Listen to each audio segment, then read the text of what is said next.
ಇದು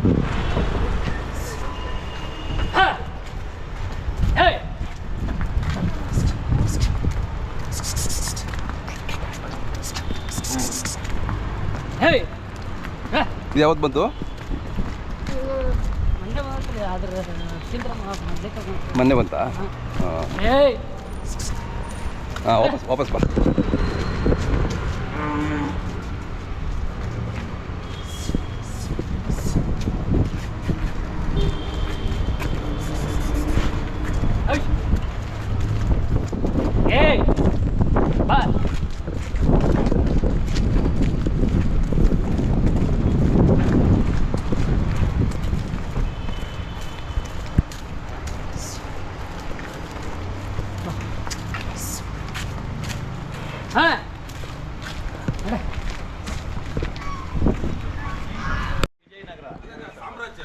ವಿಜಯನಗರ ಸಾಮ್ರಾಜ್ಯ, ಮೈಸೂರ್ದಲ್ಲ.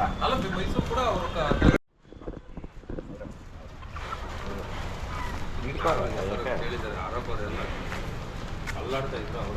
ಈ ಹಿಂದಿನ ಕಾಲದಲ್ಲಣ್ಣ ಈ ಬಣ್ಣದ ಓರಿನ ಅಷ್ಟು ಲೈಕ್ ಮಾಡ್ತಾ ಇರಲಿಲ್ಲ ಜನ. ಓಕೆ, ದೇವ್ರನ್ನೇ ನಾನು ಹಗ್ಗ ಹಿಡ್ಕೊಂಡು ಹೇಳ್ತಾ ಇದ್ದೆ, ಬಿಳೆ ಕೊಕ್ರಿಗಳು ಅನ್ನೋದು.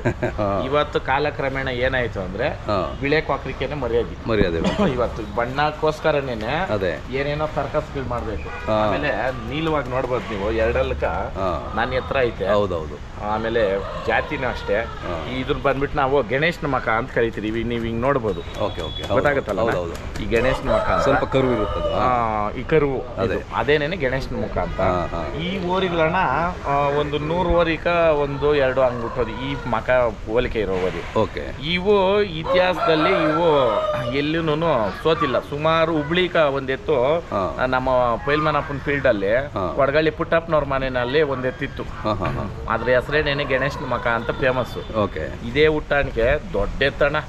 ಕಡೆಯಲ್ಕ ಅವತ್ತು ಕಾಲಕ 3.5 ಲಕ್ಷಕ್ಕೆ ಎತ್ತು ಮಾರಿದ್ದು ಅವರೇ ಪ್ರಪ್ರಥಮ. 3.5 ಲಕ್ಷಗಳಲ್ಲಿ ಎತ್ತು ಮಾರಿದ್ದು. ಹಂಗೆ ನೋಡಿ ಹಿಂಗ್ ಮುಟ್ಬೇಕು ದನ ರೈಲ್ ಇದ್ದಂಗೆ. ಏನು ಉದ್ದಾಪನ್ನ ಕಾಲು ಕಂಬ ಇರಮ್ಮ. ಈ ಕಂಬನ ಅಷ್ಟೇ ನೋಡ್ರಿ ಬಹಳ ಚೆನ್ನಾಗೈತೆ. ಹಂಪು ಅಷ್ಟೇ, ಜಾಸ್ತಿ ಎತ್ತರನೂ ಇರಬಾರ್ದು, ಜಾಸ್ತಿ ಕಮ್ಮಿನೂ ಇರಬಾರ್ದು. ಕರೆಕ್ಟ್ ಆಗೈತೆ. ಇದು ವಾಲೋದು ಇಲ್ಲ, ಏನೂ ಇಲ್ಲ, ಕರೆಕ್ಟ್ ಆಗಿರ್ತದೆ.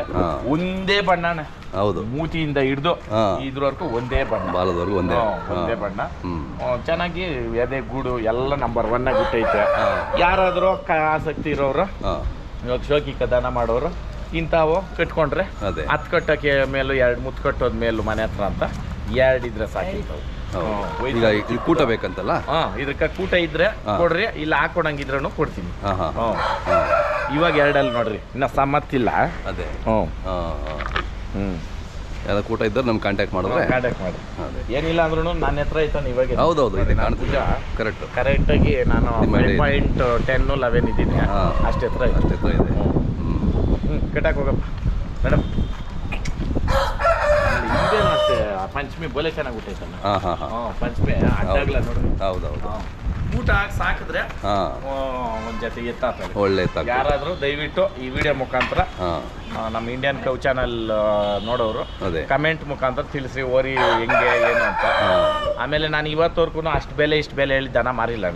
ದನ ವಾಸ್ತವವಾಗಿ ಏನಾಯ್ತೋ ಅದೇನೇನೆ. ಆಮೇಲೆ ವಿಡಿಯೋಗಳ ಮುಖಾಂತರ ಕೆಲವರು ಇಲ್ದಿದ್ದು ಹೇಳಕ್ ಬರ್ತಾರೆ ಅವ್ರ ಹತ್ರ ರೇಟ್ ಜಾಸ್ತಿ ಅಂತ. ರೇಟ್ ಜಾಸ್ತಿ ಅಂದ್ರೆ ದಿನ ಯಾಕೆ 5 ಜೊತೆ ಎತ್ತು ಮಾರ್ತಾ ಇದ್ದೆ. ಹೌದೌದು, ಅರ್ಥ ಮಾಡ್ರಿ. ದಿನ ಹೆಂಗ್ ದನ ಬರ್ತಾ ಇರ್ತವೆ ಹೋಗ್ತಾ ಇರ್ತವೆ. ಇಷ್ಟೇ ಇರೋದು. ಈ ಕೈಲಾಗ್ದಿರ್ ಕುಂಡೇಡಿಕೆಗಳು ಮಾತಾಡ್ಬೇಕು ಆ ಮಾತುಗಳು. ಎತ್ತು ಕಟ್ಟೋರು ಯಾರನ್ನ ಕೇಳ್ಕೊಳ್ರಿ, ಇಲ್ಲಿ ಎತ್ತು ತಕೊಂಡಿರೋರ್ನ ಕೇಳ್ರಿ. ನನ್ನ ಹತ್ರ ನಾನು ಹೆಚ್ಚು ಬೆಲೆಗೆ ಯಾರಿಗೂ ಕಟ್ಟಿಲ್ಲ. ನನ್ಗೆ ಇಷ್ಟ ಇದ್ರೆ ತಿರ್ಗಾ ನನಗೆ ಕೊಡ್ರಿ ಅಂತ ಕೂಡ ಎತ್ತು ಕೊಡ್ತೀನಿ. ಅದಿರೋದು ನೀವು ಬೈಬ್ಯಾಕ್. ಹೌದಣ್ಣ, ಎತ್ತು ಮಾರಕ್ ಎಲ್ರು ಶೂರ್ರೆ. ಎತ್ ಮತ್ತೆ ಹಿಡ್ಕೊಂಡವನ್ ಬೇಕಲ್ಲ. ಹೌದೌದು, ಅವಾಗ ಯಾರು ಇರಲ್ಲ. ಹೌದಾ ಇಲ್ಲಣ್ಣ? ಮಾರೋದ್ ಬೇಕಾದ್ರೆ ಹೇಳಿ ಹೆಂಗ್ಸ್ ಕೂಡ ಮಾರಕ್ ಬಿಟ್ಟು ಮನೆ ಕೋತಾಳೆ. ನಿಜಾನ ಇಲ್ಲ? ಕರೆಕ್ಟ್. ದುಡ್ಡಿದ್ರೆ ಯಾರು ಬೇಕಾ ತಕೊಂಬೋದು. ಹೌದು, ಏನ ಅದು ಸುಧಾರಿಸ್ಬೇಕು, ಕಟ್ಟಾಳ್ಬೇಕು. ಹಂಗೆ. ಆಮೇಲೆ 2 ಬಿಳೆ ಆನೆಗಳ ತರಾವೆ ಎತ್ತು ಕೂಟ ಮಾಡಿದ್ವಿ, ಬಿಟ್ಟು